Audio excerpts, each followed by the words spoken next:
Psalm 122, verse 6 to 8. Pray for the peace of Jerusalem. May they prosper who love you.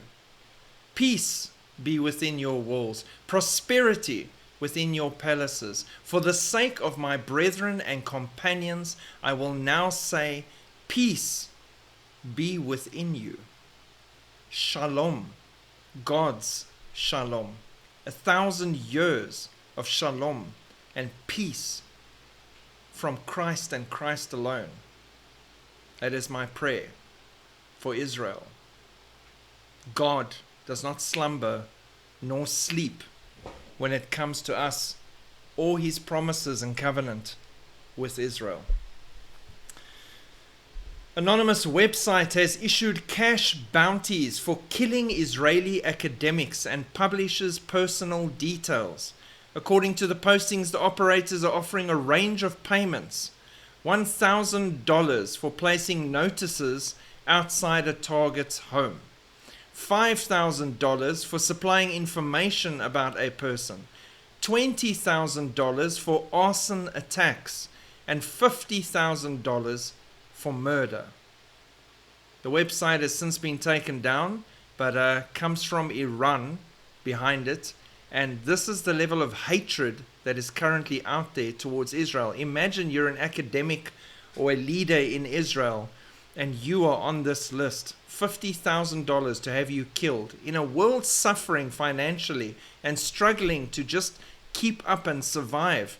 There's a sudden $50,000 if they kill you, or $20,000 if they torch your car or your house, and whoops if your family happened to be inside at the time. An evil, twisted world, and so much fear and uncertainty that people have to live with at this time, especially Jews in Israel. Gaza, Lebanon, and Iran. Israel prepares for renewed conflict and questions the US grasping the stakes. Israel sees the ongoing violations by Hamas and Hezbollah as Iran rebuilds its ballistic missile program, raising fears of a preemptive strike. Only Israel seems to see what's coming, and the rest seem to think everything's fine because Trump made a plan. Israel-Hezbollah border tensions rise as the terror group rearms, resists US-backed ceasefire. Israeli analyst warns Hezbollah said it will not disarm its militia. The big war will come. And by big war, they mean their eschatological belief of the big war of the end times where Israel gets wiped out. The only thing they've got right there is end times, right now. Amidst ongoing regional threats, Israel ramps up Iron Dome production and prepares for operational Iron Beam. The Director General of the Israeli Ministry of Defense, Major General Amir Baram, signed a procurement order with the Israeli company Rafael Advanced Defense Systems to accelerate the production of the Iron Dome defense system. According to the agreement, Rafael will deliver a substantial quantity of Iron Dome interceptors to the Defense Ministry and the Israeli military. The signing comes amidst growing concerns that Israel could face a shortage of Iron Dome interceptors after tens of thousands of rockets and drones were launched at the country by Iran's terrorist proxies over the last 2 years, beginning in October 7. Now, I personally don't think it makes sense that they're only waiting until now to ramp up production, because they should have been ramping up production all along, knowing what's coming. And even if they just listened to their religious circles, they would have realized Gog and Magog is still ahead. All these things are coming very shortly.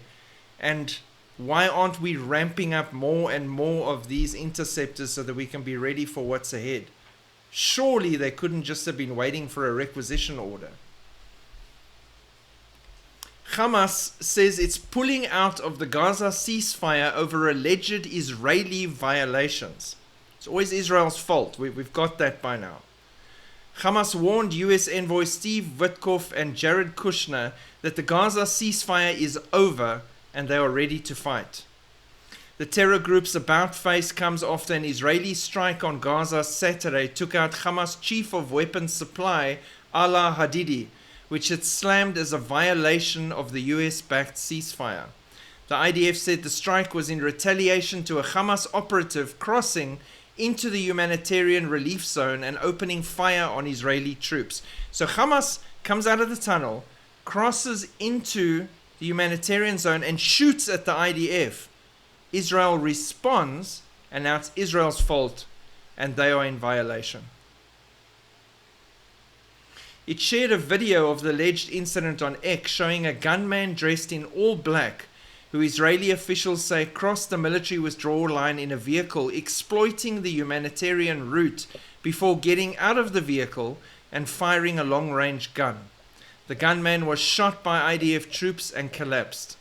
In total, 5 Hamas operatives were eliminated Saturday in 3 different strikes in Rafah and northern Gaza, the IDF said.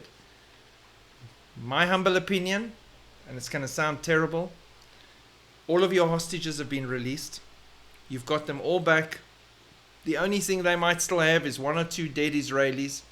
Nothing stopping you, except Trump, from going in and finishing the job once and for all. Go in and finish it. Be done by the end of this week. It's that simple. Hamas has just told you, we're ready to fight. So fight. It's not the perfect solution. It's not the greatest, but these people don't want to negotiate. They want Israel wiped out. And by the way, that's what genocide means. Not the way it's been used by the world against Israel.